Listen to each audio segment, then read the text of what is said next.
We begin our look at sports in the MMA ring with the Ultimate Fighting Championship. UFC 208 invaded Brooklyn and the Barclays Center last weekend. So much buzz around the fight card, and the lead-up was about as much fun as fight night itself. Let's take a look at the weigh-in at the King's Theater in Flatbush last Friday night.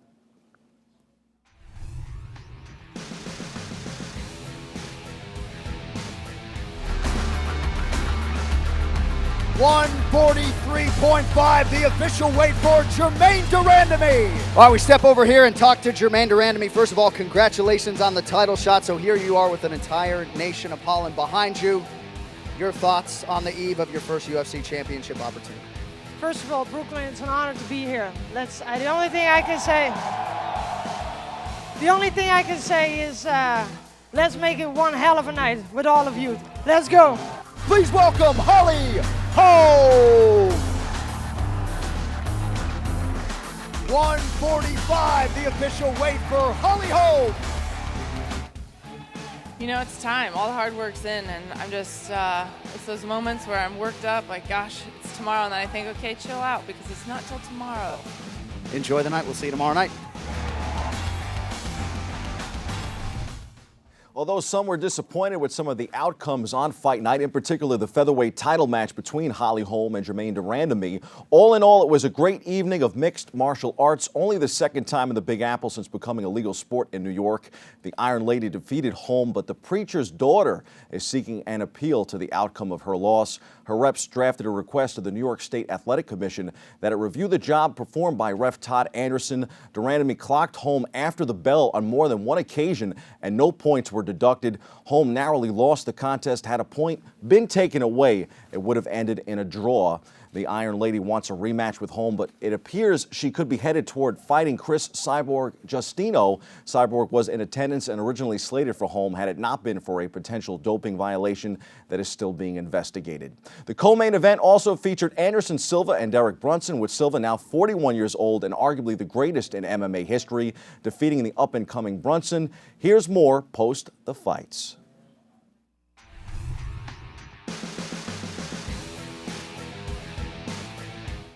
And when you said you had to make adjustments, I mean, were the takedowns, I mean, did you kind of come in tonight knowing that wrestling was going to be your strategy, basically? Yeah, I work a lot of my wrestling, you know, even before Johnson fight, that was, you know, the game plan, work him in the wrestling. And I've been working a lot of my wrestling, my jiu-jitsu, it's very good. I need to maybe go down with Jacaré and work some finish with them. Nasci para fazer acontecer. I want to fight the champion. If it's going to take a while, I might take another fight because I don't want to sit around. I was not born to be sit around, so I might take a fight if it's going to take too long to get a title shot.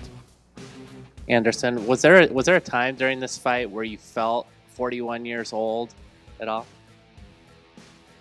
Teve algum momento que você se sentiu aos 41 anos dentro dessa luta?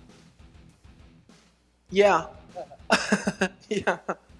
The last round I said, oh my gosh, I'm an old man now. Jesus Christ. But I think this is not important because when I go inside the cage, I don't care. Hey, Holly. Thank you for coming. Do you think that you won that fight? I felt like she started a little strong, and I felt like I had the better of the last 3 rounds. I had her drop twice. I know I didn't do I know what my capabilities are. I know I didn't do as much damage as I wanted to do when I had her on the cage, but as far as kind of controlling the pace and controlling the fight, so yeah, the fight could have gone either way. Will you stick around at 145 now, or are you going back down to 135? I'm sitting in a spot where my last fight, 3 fights, I'm 0-3, so I'm going to take whatever they'll give me. Okay, thank you. Don't forget to tune in to the next edition of Sports NYC for more insider coverage right here on BronxNet. The entire show is dedicated to the UFC and UFC 208.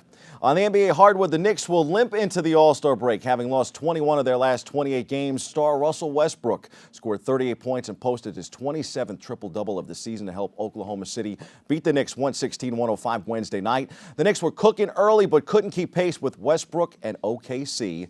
The Knicks did pull off a stunning victory of San Antonio last last week and finishing off their homestand. But that night and moments like the ones from the OKC game have been few and far between. Carmelo Anthony appears to still be on the trading block. He will indeed head to the All-Star game this year, replacing the injured Kevin Love. Kind of ironic. For Anthony, it will be his 10th All-Star appearance. Knicks Kristaps Porzingis and Willie Hernan-Gomez are also part of some of the other festivities on All-Star Weekend. The Nets finished the pre-All-Star break at 9-47. They return on Friday, February 24th to face the Nuggets in Denver. Speaking of the Nuggets, I thought this was a great stat. When Denver and the Knicks met last week, the Nuggets were 236 and 236 since trading Melo to the Knicks. The Knicks were 212 and 265. Ouch. Over that span. Congrats to Bronx native Chris McCullough of the Brooklyn Nets. He will play in the D-League All-Star game during the All-Star weekend. He could well be on his way to Kemba Walker's status. The Bronx star will be making his first All-Star appearance in the big game this coming weekend. Still no true resolution between Knicks owner James Dolan and former great Charles Oakley. That drama has kept going since last week after Oak was forcibly removed from MSG. Oak's ban was lifted Monday, but he told ESPN that he didn't want to attend a Knicks game as a guest of the organization. Dolan said Oakley has alcohol issues. Oakley said that's not true and would like a public apology. The league and even former stars that are friends like Michael Jordan have been involved in the conversation. On the ice, the New York Islanders got the best of the New York Rangers in their rivalry Thursday night. The Isles topped the Broadway Blue Shirts 4-2 in Brooklyn. The Rangers are back in action Sunday for the Capitals at the Garden. The Isles will be in New Jersey Saturday for the Devils. The Devils are coming off a 3-0 loss to Ottawa on Thursday night. Time for some quick hitters. Jet star Darrelle Revis is expected to turn himself into Pittsburgh police at some point in the next 24 to 48 hours. Revis was involved in a street altercation. Details are still emerging. His attorney said late Thursday night that Revis is the victim of an attack in the street fight. Revis has been charged with assault and robbery. From Giants camp, Big Blue decided to save some cap space and let go of veterans Victor Cruz and Rashad Jennings earlier this week.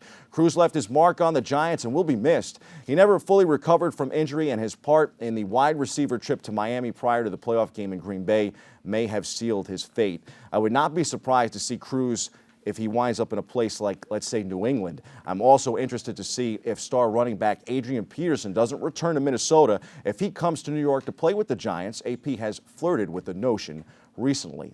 This year's Patriot run to the Super Bowl will be made into a book and a movie, according to reports. The two will focus on Deflategate, Tom Brady's suspension, and the greatest comeback in Super Bowl history.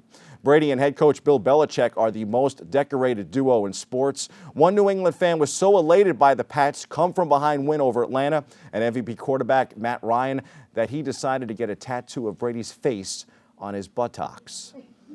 This is a family station, so you'll have to head over to ESPN for a look at the ink. Is it any surprise that Brady's merchandise is the top seller in the NFL? I don't think so. On the baseball diamond, spring training opened up, and the Yankees are excited about the prospects of all of their younger players. Bronx Bomber manager Joe Girardi said that the team is still looking to win in 2017, rebuilding aside. Girardi is in the final year of his contract and also said he would like to manage the Yanks long-term, well beyond this season. Yankee brass has not committed to Girardi just yet, but said this week that they see an expanded role for former great Alex Rodriguez. A-Rod will be in camp as an instructor this spring. Would anyone be surprised if Alex is the Yankee manager one day? Honestly, I wouldn't.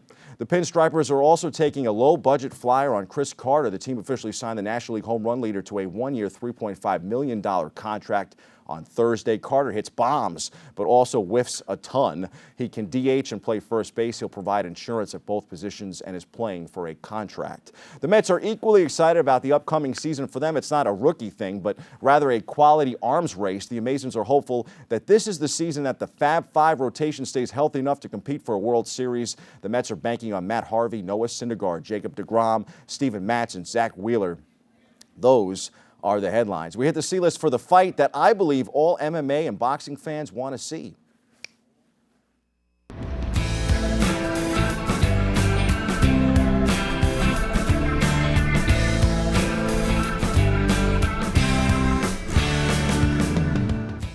The question these days is, Mayweather-McGregor, is it happening? While no fight between boxing great Floyd Mayweather and UFC star Conor McGregor is set, the Westgate Las Vegas Superbook just provided opening odds. Mayweather is a minus 2,500 favorite for the fight. Floyd, of course, is 49-0 and probably would have far more to lose than Conor in a match that hasn't been determined yet, at least in terms of discipline. It appears it would be a boxing match since Mayweather likely wouldn't do something otherwise. And it also appears that Floyd isn't backing away from making at least $100 million for the fight.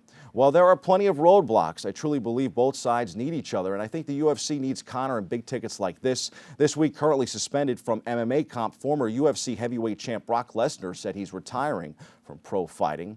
Some of the big names are gone. With Ronda Rousey currently down and out, McGregor has emerged as the biggest name in the sport. There are some fighters on the UFC circuit he could square off against, but none that would draw the interest of Mayweather. I say it happens, folks, and I think it's going to be a goodie. That's your sports. I'm Bobby C.